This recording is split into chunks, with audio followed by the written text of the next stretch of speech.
Coucou, j'ai une question. Qui aime les légumes? Jade ne semble pas les aimer. Et pourtant, il y a un secret sur le fait qu'on n'aime pas forcément les légumes. Je te raconte ce secret maintenant. C'est parti pour l'histoire.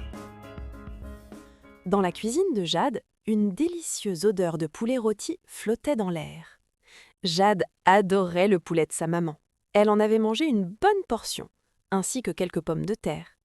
Mais sur le côté de son assiette, une petite montagne verte restait intacte, comme une île déserte. C'était une montagne de haricots verts. Jade posa sa fourchette. Pour elle, le repas était terminé. Sa maman s'approcha, le regard doux. « Ma chérie, tu n'as pas touché à tes haricots. Il faut manger tes légumes. » Le visage de Jade se ferma aussitôt. « Non, j'aime pas ça. C'est vert et ça n'a pas bon goût. » La maman de Jade soupira. Mais pas de colère. C'était un soupir pensif. Elle s'assit à côté de sa fille. « Tu sais, ce n'est pas tout à fait de ta faute si tu es plus attirée par d'autres goûts. C'est une histoire très très vieille. L'histoire de la grande distribution des goûts. » Jade, qui adorait les histoires, releva la tête curieuse. « Il y a très longtemps, » commença sa maman, « la grande fée de la cuisine a rassemblé tous les aliments du monde pour leur donner leur pouvoir. À la grande famille des légumes, elle a offert les plus beaux cadeaux. Aux carottes, elle a donné la vitamine A pour rendre les yeux perçants comme ceux d'un aigle. Aux épinards, le fer pour avoir des muscles de super-héros. Aux haricots verts, les fibres pour que le ventre soit toujours heureux. Elle leur a aussi donné des goûts étranges et merveilleux, un peu sucrés, un peu amers, le goût de la terre, le goût du soleil. Puis, ce fut le tour de Monsieur le Sucre, commença sa maman. Il était tout blanc et brillant, mais la fée était un peu embêtée. Elle lui dit « Mon pauvre Monsieur le Sucre, je n'ai plus beaucoup de vitamines ou de fibres à te donner.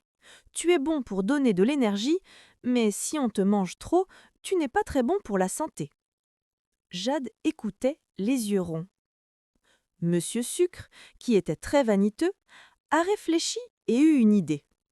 Il a dit à la fée « Très bien, si je ne peux pas être le plus sain, alors je veux être le plus irrésistible.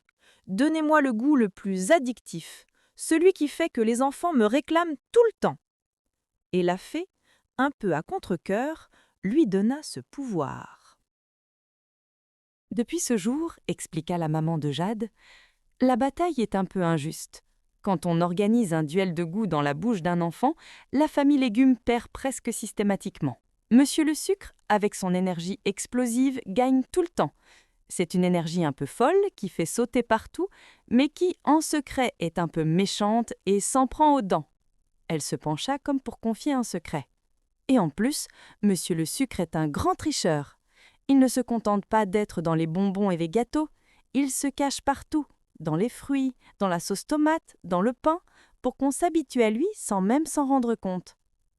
L'histoire était terminée. Jade regardait la petite montagne de haricots verts dans son assiette d'un nouvel œil. Ce n'était plus juste des légumes, c'étaient les héros mal aimés, pleins de super-pouvoirs, qui perdaient toujours contre le méchant mais si populaire Monsieur le Sucre. Alors, tu vois, ma chérie, la famille légumes n'a pas l'air très folle. Leurs goûts sont plus discrets, plus honnêtes. Ils ne se révèlent qu'aux exploratrices les plus courageuses. La seule façon de découvrir leurs secrets, c'est de leur donner une petite chance, juste une bouchée, pour voir. Jade resta silencieuse. Elle n'était plus obligée de manger. Elle était invitée à une mission d'exploration. Lentement, elle prit sa fourchette et piqua un seul haricot vert. Elle le regarda comme un objet étrange venu d'une autre planète. Elle le porta à sa bouche, hésita et croqua. Elle mâcha, pensive, puis elle regarda sa maman sans faire la grimace. « C'est croquant. Ce n'est pas si terrible, en fait. » Sa maman lui sourit. La bataille n'était pas gagnée, mais la guerre n'était plus perdue. « C'est le début d'une grande aventure, dit-elle. » Oh là là, Monsieur le Sucre est si bon. Heureusement qu'avant de me coucher, je me suis brossé les dents pour éviter les caries. je voulais faire le point sur notre cercle de rêveurs qui s'est encore agrandi cette semaine. Je voulais souhaiter la bienvenue à tous les nouveaux voyageurs et remercier du fond du cœur les fidèles qui sont là depuis le début. Votre présence, qu'elle soit nouvelle ou ancienne, est ma plus grande motivation pour créer des histoires. Certains rêveurs n'ont toujours pas fait le premier pas en s'abonnant. Vous n'avez pas peur de me perdre ? Sur ce, je vais rêver à de nouvelles histoires pour le monde de Fabululu. Je vous en raconte une demain ? Bisous les petits et les plus grands.